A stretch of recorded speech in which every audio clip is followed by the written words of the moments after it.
भी इसको ध्येय लेते हैं कि रसोई गैस का सिलेंडर 500 के पार नहीं हो। सर एक सवाल आपसे है, मई 2022 यानी पिछले साल मई से लेकर अब तक के आंकड़े हैं कि 5 बार से ज्यादा रिजर्व बैंक रेपो रेट बढ़ा चुका है, जो बढ़ के 2% से ज्यादा बढ़ चुकी है, मतलब 5 बार में 2% रेपो रेट बढ़ी है। और दूसरा सवाल मेरा आपसे ये है कि पिछले 15 महीनों के अंदर सीएनजी के दाम 10 बार से ज्यादा बढ़ गए हैं, और ये सब तब हो रहा है जब सरकार एथेनॉल में पेट्रोल में एथेनॉल 40% मिला के 59,000 करोड़ रुपए बचाने की बात कहती है। 40% क्रूड ऑयल की प्राइसेस कम हुई है पिछले 10 महीने, 40%, 40%। क्या आपको 1 पैसे का भी पेट्रोल और डीजल में फायदा मिला? और अगर इस 40% की कमी की बजाय 1% भी इजाफा हो जाता तो एक व्यक्ति आते आज रात 12 बजे से पेट्रोल और डीजल की कीमतें कितनी बढ़ गई, मीठा मीठा गप गप, कड़वा कड़वा थू। हमारे एक कहावत है कि लाभ हुआ तो मेरा, हानि हुई तो तेरी।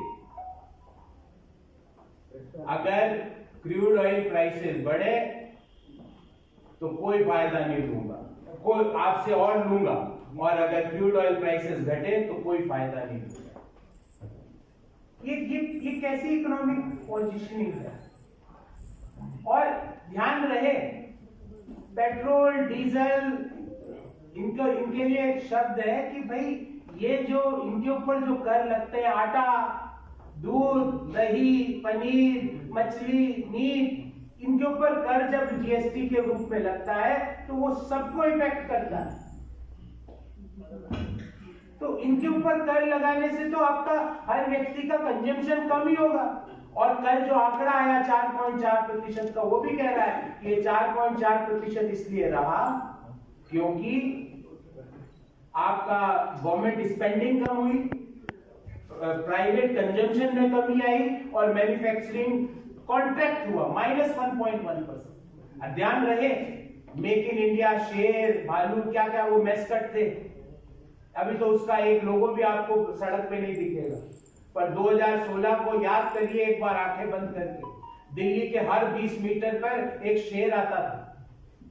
वो शेर कहां गया, कोई उसका नामो निशान नहीं मिल रहा, ना जंगल में दिख रहा है ना शहरों में दिख रहा है।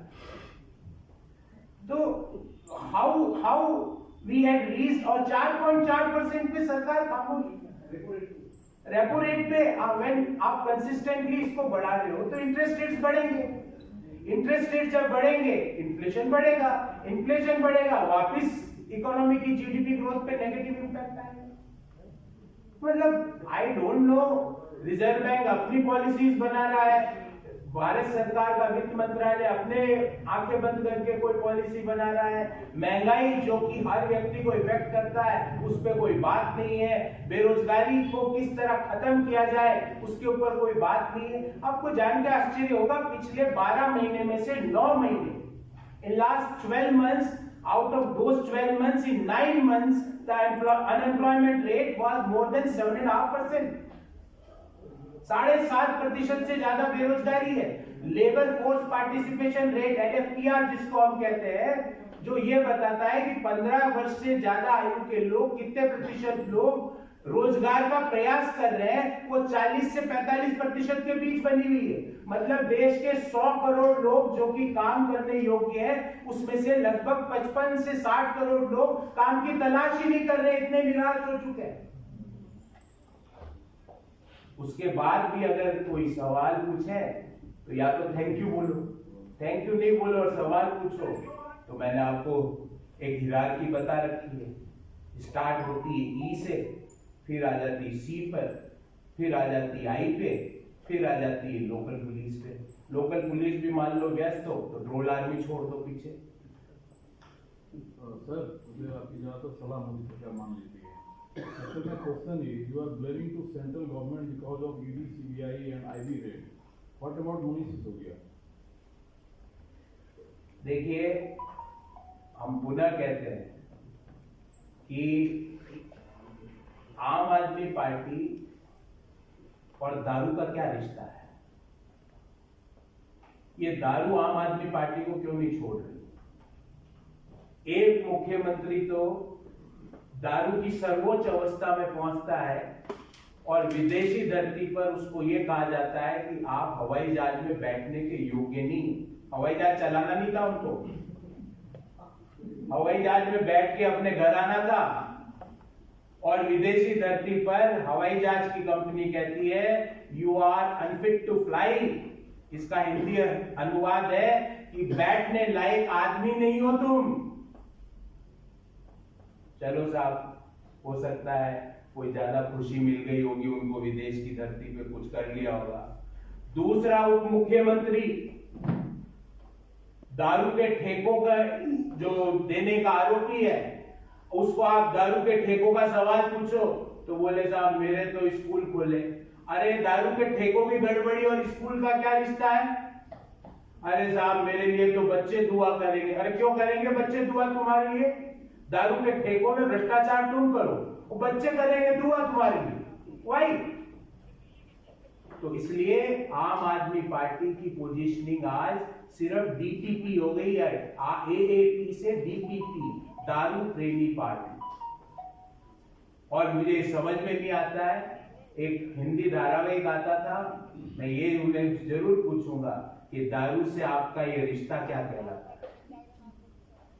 बहुत बहुत धन्यवाद। सर एक सवाल और, आज जो प्रयागराज में उमेश पाल हत्याकांड में आरोपियों के घर पे बुलडोजर की कार्रवाई हो रही है, तो लगातार ये बुलडोजर की कार्रवाई का ट्रेंड चला आ रहा है यूपी में। इस पर मैं इसका सेपरेट आपको जवाब दूंगा, पूरा इश्यू को समझा।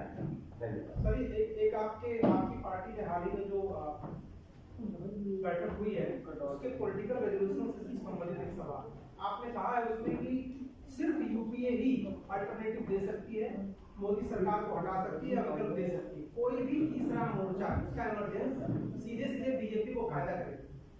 आप ये देखिए, मैं आपको एक दूसरे पर्सपेक्टिव से इसका उत्तर देता हूं। देश के जो प्रमुख इश्यूज हुए पिछले 9 साल में किसने उठाए?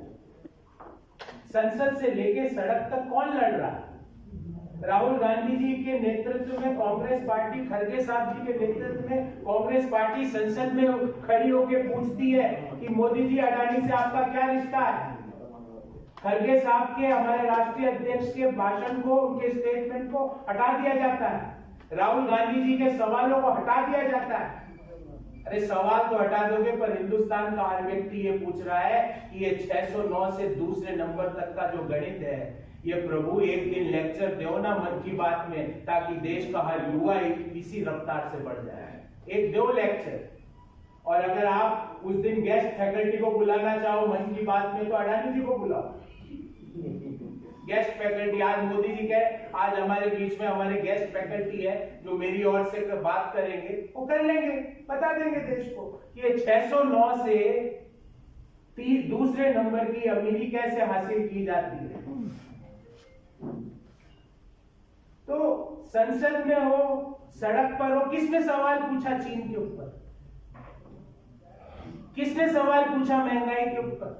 कौन सवाल पूछ रहा है कि पेट्रोल डीजल की कीमतें कम होनी चाहिए? और कर रहे हैं। हमारी स्टेट गवर्नमेंट, गैस की कीमतें कम होनी चाहिए, और कर रहे हैं स्टेट गवर्नमेंट्स में। तो who is raising the public voice? Who is raising the pertinent issues which affects the common people of our country? It is only the Congress party. It is only Rahul Gandhi ji, Mallikarjun Kharge ji and the senior leaders of the Congress party.